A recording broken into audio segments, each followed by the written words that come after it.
This podcast is brought to you by PwC.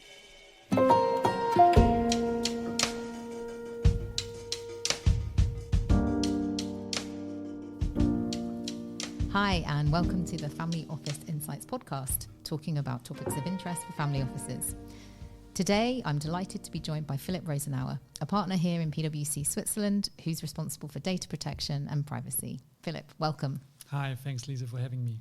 Thank you for coming. Can you share a little bit about your business focus for us? Oh, absolutely. Well, as you already mentioned in the introduction, my business focus really is about data protection and data privacy. So what does this essentially mean? We are supporting clients in legally complying with the new regulation that is currently up around data, be that the EU General Data Protection Regulation, which already is applicable since 2018, but also now the new Swiss Data Protection Act, which just entered into force in September last year and also brought a quite new some regulatory concepts here for family offices, but for organizations in general in Switzerland. On the other side, we also help really clients exploiting the opportunities that they have in using their data. I think for family offices, the ability to have accurate, timely data is something they're all looking for and many find really challenging. But before we go into that, can you share some, highlights of the Swiss Data Protection Act for us? No, absolutely happy to do so.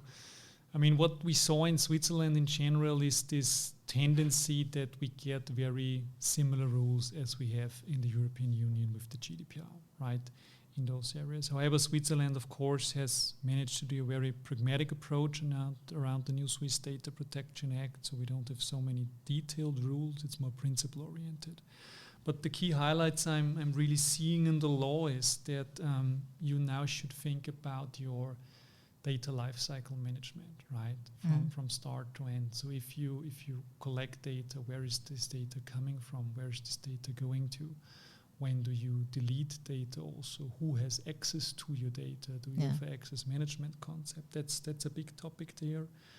Also, the cross-border exchange of data I'm still seeing, especially in small organizations, but also in the family office context, that personal data is just sent around globally, right? Which for sure is not compliant because there are countries that don't offer an adequate level of data protection compared to Switzerland. So you need to think as a family office also, what are the safeguards that need to be put in place there? And also, at the end of the day, how do you really delete the data? And that's the biggest topic, because in the past data was never deleted, right? How long do I need to retain it from a regulatory perspective, and when do I need to delete it? I would say these are really the key highlights, putting the industry in Switzerland for the greatest challenges. Yeah. I mean, a key pain point that we hear a lot is the amount of data that family offices have to share with financial services providers, for example. So does the introduction of this act mean, ironically to start with, they'll have to provide more information, read paper or sign new engagement letters with their providers, or is it more a longer term for the organization itself to consider? Yeah. There are a couple of aspects to your question. On the one side, as a family office, I really need to have this overview, as I mentioned, with whom are exchanging data, in kind of which countries where my family office is represented, but also with the third parties, so banks I'm maybe collaborating with. And yes, there might be a need to have so-called data processing agreements to not repaper this, but to newly establish this, where the mutual rights and responsibilities from a data protection point of view are actually stipulated. So this might be a need. So each family office really should think, what are the third parties I am exchanging and transferring data to? Are they a controller, are they a processor, and what needs do I have to enter into additional side letters from a data protection perspective?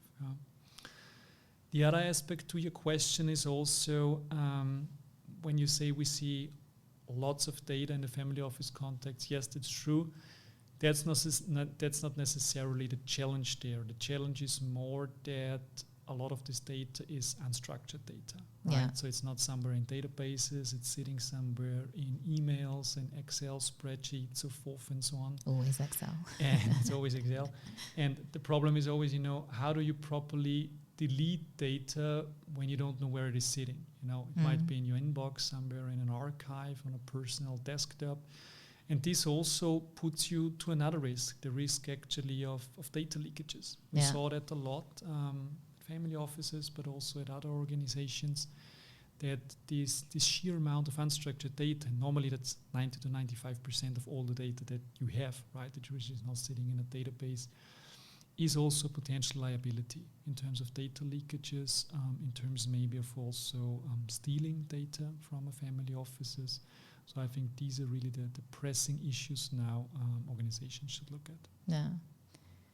And I mean, you've touched on it, but like you say, data security and privacy is really very important to many single family offices, all single family offices, all multi-family offices.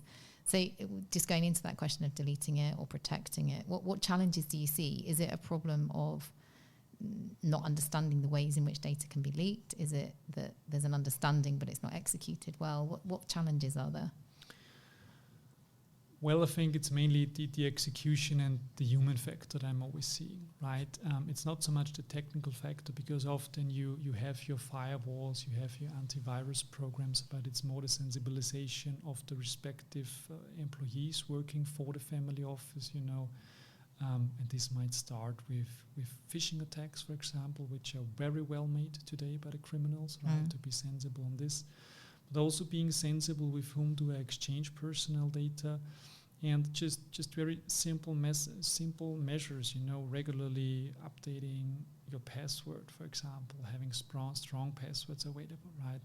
Don't transferring data to your personal private email address, for example. I think it all starts with this. So it's not a high degree of sophistication. It's always the easy topics, and for those who are interested in it, the data protection authorities in Switzerland also just a month ago, I think it was, issued a very lengthy guidance document on technical and organizational security measures. Yeah. And in this exactly, you also find the easy measures that I just mentioned, in order to protect the data. Yeah. I think it's easy to overlook some of the more straightforward things because you're just doing it day to day. And I guess another thing in terms of data is, so data protection is really important. Can family offices expect that they will start to see an improvement in the data that's shared back with them? Because we see the availability of reliable data, particularly in, for alternative investments or non-bankables, quite challenging. So if we look into the future, is that the next step on from data protection, privacy, better data? The better data, I don't know if family office can expect to receive better data, to be honest, right? But what we see in general in the industry, also in the financial services industry and in the family office context, is this striving for data quality, and there's a simple reason for that. With two letters, it's called AI. It's not Appenzell Innerrhoden, it's artificial intelligence in this context. Because an AI solution only is as good as the data it is trained with, right? It simply follows the garbage in, garbage out principle. Yeah. So we see this general improvement in data quality across the industries. So yes, there might be the silver lining on the horizon also for family offices, that they can expect data quality because it's just their third parties applying AI algorithms on that and training it. So that's a general trend that we are seeing, and I'm confident that this will also happen then over the next years. And I guess then that goes hand in hand also, though, with making sure the data is protected, because if AI is looking correct. But AI also, of course, maybe to add on this, AI also comes at a risk, right? The question is always why using AI? It's because of efficiency gains, right? We work faster in each and every industry. Next question then is, if we are so efficient and we leave by 3 PM and not by 6 anymore, what are we doing, with the remaining time? That's also a decision every company has to make.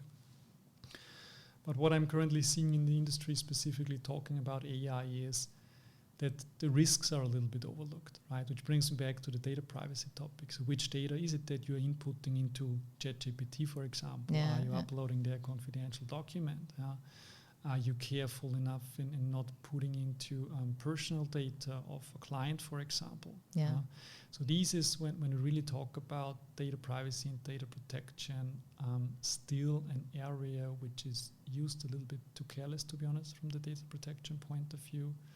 And of course, what you always need to remember is, the data you're entering into ChatGPT, they are training the algorithm with your data, right? So the question is, do you want this to happen or not? It's a brave new world. Yeah. So if you looked into your crystal ball into the future, what opportunities do you see from data? Well, the opportunities I see from data, mainly from the business perspective, right? On the one side, really analyzing certain behaviors or patterns if you have quality data available. Also, when we bring in a little bit the AI, maybe onboarding new clients who have more efficiencies in verification, their identity, their profile, this is available. That's a big topic in this area. But also in general, that the more quality data you have and the more structured your data is, the easier it is also for you to comply with the regulations. And this family office, it's often a typical concept that you have locations in many different countries in the world. Yeah. So essentially also you would be subject to many different privacy regulations, which are not necessarily always the same and who don't have an overlap. And in really having structured data and finding a common denominator, it's also easier for you to comply with all those regulations simultaneously. Yeah, I think it would be music to the ears of many of our clients if onboarding processes become simpler. Philipp, thank you very much for that quick canter through data, and have a good day. You too. Bye-bye. Bye.